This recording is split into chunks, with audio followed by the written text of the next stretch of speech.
Hai semua, seperti yang kita ketahui, Amerika Serikat merupakan suatu negara yang tergolong ke dalam negara pasca industri dan merupakan negara dengan perekonomian termaju di dunia.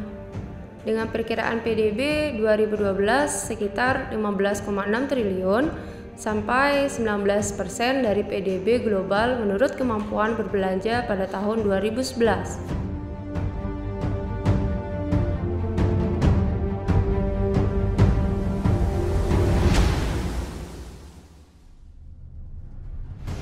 PDB per kapita Amerika Serikat adalah yang ke-6 terbesar di dunia pada tahun 2010. Majunya perekonomian Amerika Serikat didorong oleh ketersediaan sumber daya alam yang melimpah, infrastruktur yang dikembang dengan baik, dan produktivitas yang tinggi. Meskipun negara ini tergolong ke dalam negara pasca industri, Amerika Serikat tetap menjadi produsen terbesar di dunia.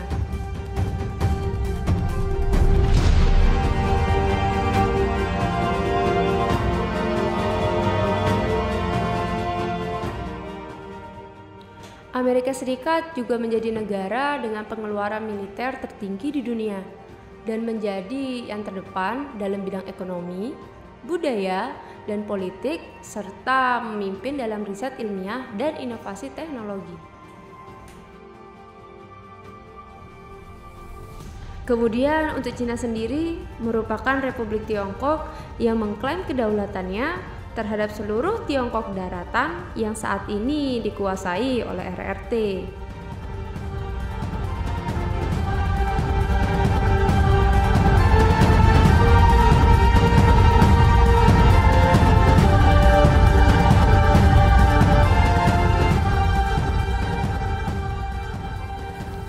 Sejak diperkenalkannya reformasi ekonomi tahun 1978, Tiongkok menjadi negara dengan pertumbuhan ekonomi tercepat di dunia.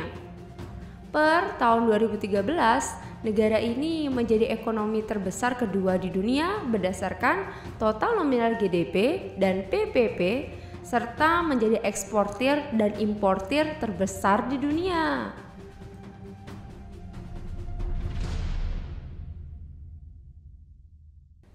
Tiongkok adalah negara yang memiliki senjata nuklir dan memiliki tentara aktif terbesar di dunia.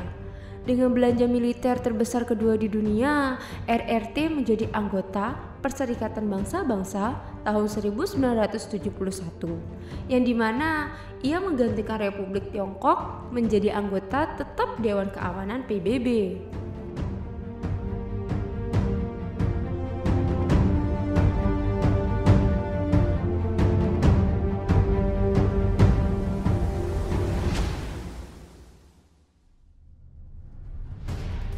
Tiongkok juga menjadi anggota berbagai macam organisasi lain seperti WTO, APEC, BRICS, Shanghai Cooperation Organization, BCIM, dan G20.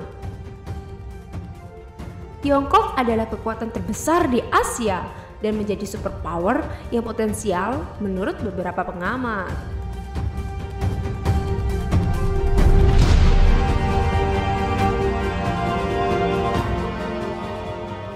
Bagaimana ya kira-kira hubungan antara Cina dan Amerika sekarang?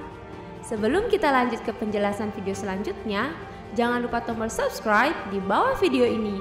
Kalau kalian suka dengan konten ini, kalian bisa klik tombol subscribe dan jangan lupa aktifkan loncengnya agar tahu notifikasi video terbaru dari kami. Oke, lanjut.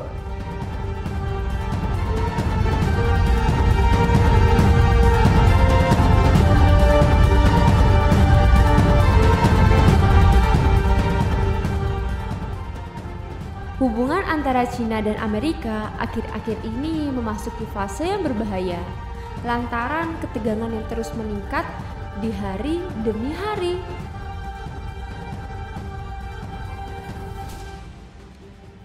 Fase ini bisa memicu perang dingin babak baru.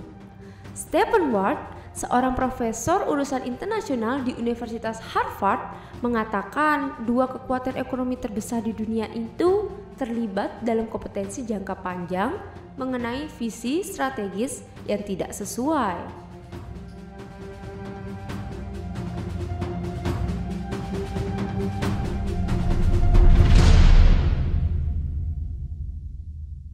Keinginan Cina untuk mendominasi Asia ditandai dalam waktu kurun beberapa tahun terakhir. Cina memiliki tingkat pertumbuhan ekonomi yang terhitung pesat. Bahkan Cina berkembang menjadi negara dengan perekonomian terbesar kedua di dunia. Menurut data dari Kementerian Perdagangan Cina, antara tahun 1979 dan 1989, investasi langsung Amerika Serikat di Cina hanya berjumlah 1,7 juta. Namun, ketika Cina melakukan reformasi ekonomi dengan membuka berbagai sektor bagi investasi asing, investasi Amerika Serikat mulai meningkat dengan sangat drastis. Amerika Serikat menjadi negara penghasil manufaktur terbesar di dunia dan bahkan menghasilkan 20% manufaktur global.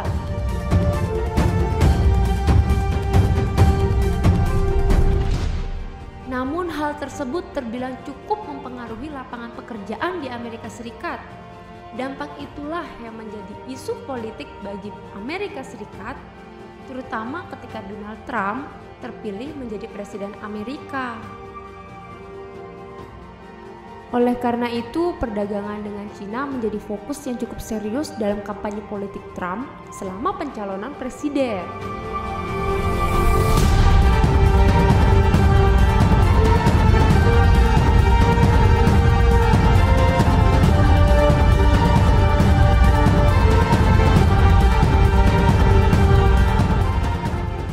Dari sekian banyak permasalahan antara Amerika dan Cina, dampak terbesar yang sangat dirasakan seluruh dunia yakni di bidang perekonomian, ditambah lagi dengan munculnya virus yang telah menjangkit seluruh belahan dunia.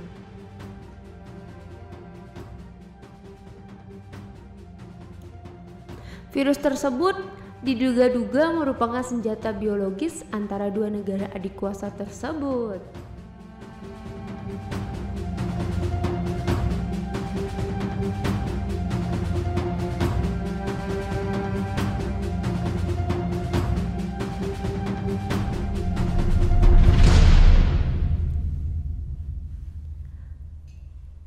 Munculnya COVID-19 menjadi momok terbesar permasalahan perekonomian.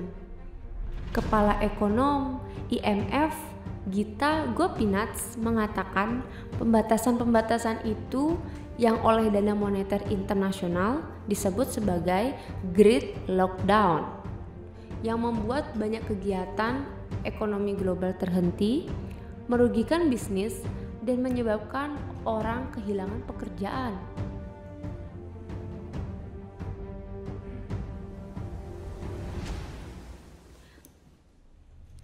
Lalu, bagaimana jika perekonomian dunia hancur? Kira-kira dampak seperti apa ya? Dampak dari perekonomian dunia hancur, jumlah pengangguran meningkat. Banyak ekonom yang telah memperingatkan bahwa tindakan lockdown di seluruh dunia akan mempercepat orang-orang kehilangan pekerjaan.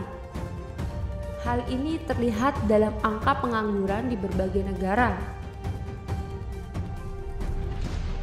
Di Amerika Serikat sebagai pusat ekonomi terbesar di dunia, lebih dari 26 juta pekerja yang kehilangan pekerjaan selama 5 minggu terakhir.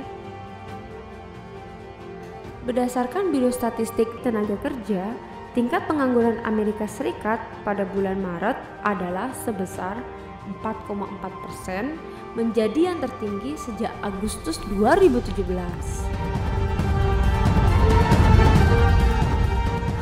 Amerika Serikat tidak sendirian dalam menghadapi meningkatnya jumlah pengangguran. Seperti Australia, Korea Selatan juga mencatat kenaikan pengangguran dengan beberapa ekonom yang memperingatkan bahwa situasi dapat lebih buruk dari sebelumnya.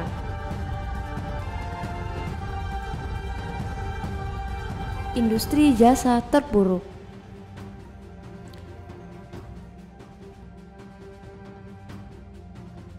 Industri jasa adalah sumber utama pertumbuhan dan lapangan kerja bagi banyak negara, termasuk Amerika Serikat dan Cina, dua negara dengan ekonomi dan pasar konsumen terbesar di dunia.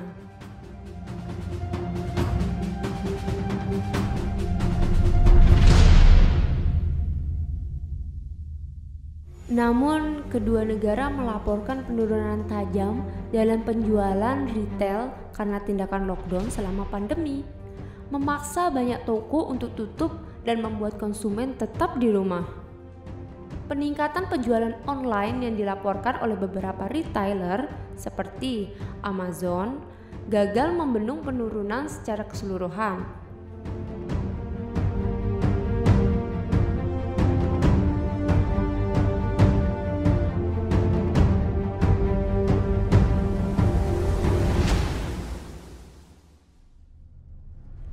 Analis dari Oxford Economy telah memperingatkan bahwa konsumen mungkin tidak melakukan pembelanjaan bahkan setelah tindakan lockdown dicabut.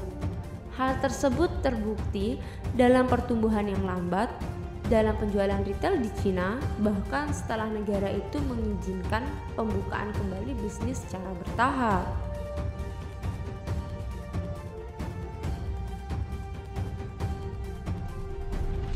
Aktivitas manufaktur menurun.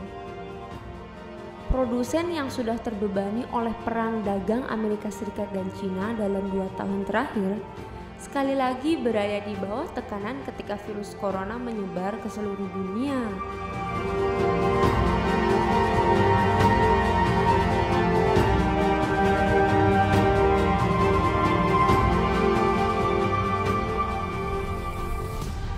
Pandemi COVID-19 pertama kali memukul pabrikan di luar Cina yang mengandalkan pabrik-pabrik di negara raksasa ekonomi Asia untuk material dan suku cadang yang dikenal sebagai barang setengah jadi untuk membuat produk mereka sendiri. Tetapi pabrik-pabrik Cina menghentikan operasi jauh lebih lama dari yang diharapkan karena pihak berwenang berupaya mengendalikan virus.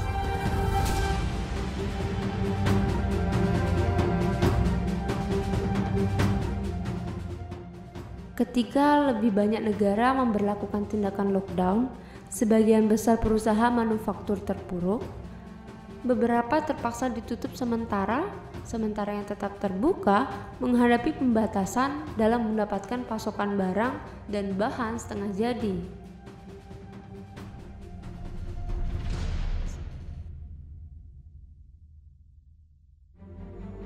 Selain itu, adanya penurunan permintaan barang turut memperburuk tantangan yang dihadapi produsen.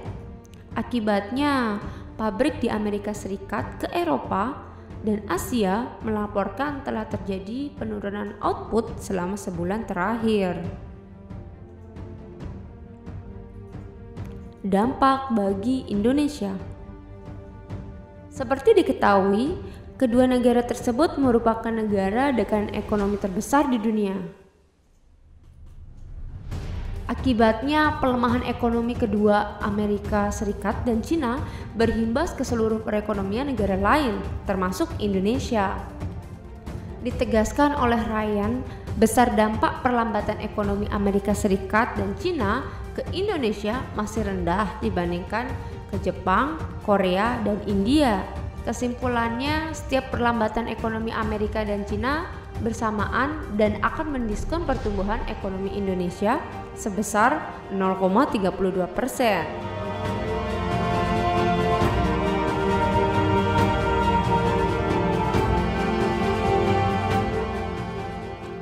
Apalagi Amerika Serikat dan Cina adalah dua mitra dagang utama Indonesia, pelemahan ekonomi keduanya bisa membuat permintaan barang dari Indonesia atau ekspor ikut anjlok. Bahkan ekspor merupakan salah satu pendorong pertumbuhan ekonomi Indonesia.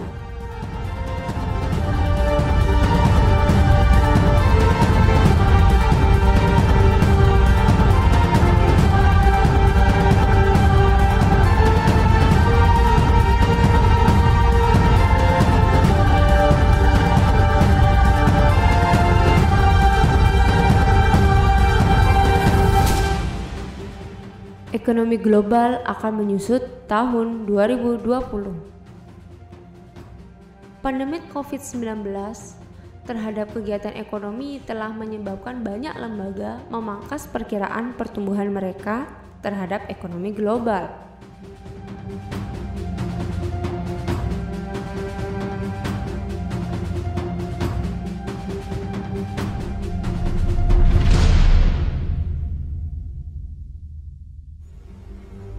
Dana Moneter Internasional (IMF) yang penilaian ekonominya diikuti secara luas memperkirakan ekonomi global akan menyusut 3% untuk tahun ini. Hanya segelintir ekonomi seperti Cina dan India yang diperkirakan akan tumbuh pada tahun 2020.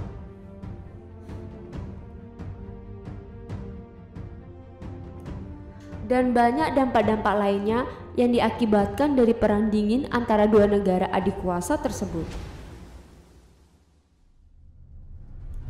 Seperti kriminalitas meningkat, pengangguran meningkat, rasisme, dan bahkan dapat menimbulkan peperangan di berbagai wilayah dunia. Entah itu perang saudara, perang antar suku, perang antar negara, dan bahkan membuat dunia tidak lagi aman. Karena semua berperang demi kekuasaan dan harta, dan juga tidak ada lagi hati nurani antara manusia untuk saling tolong-menolong, dan yang ada hanyalah amarah, keegoisan, dan keangkuhan semata.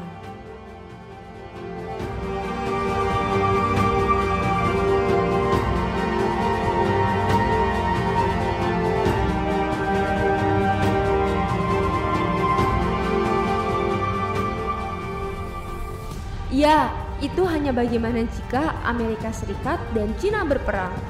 Kita sebagai manusia tidak tahu masa depan, kita hanya bisa memperkirakan.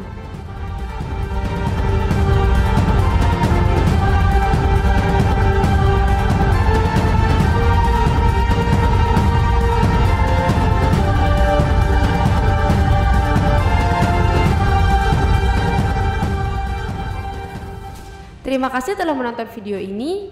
Jangan lupa menonton video selanjutnya.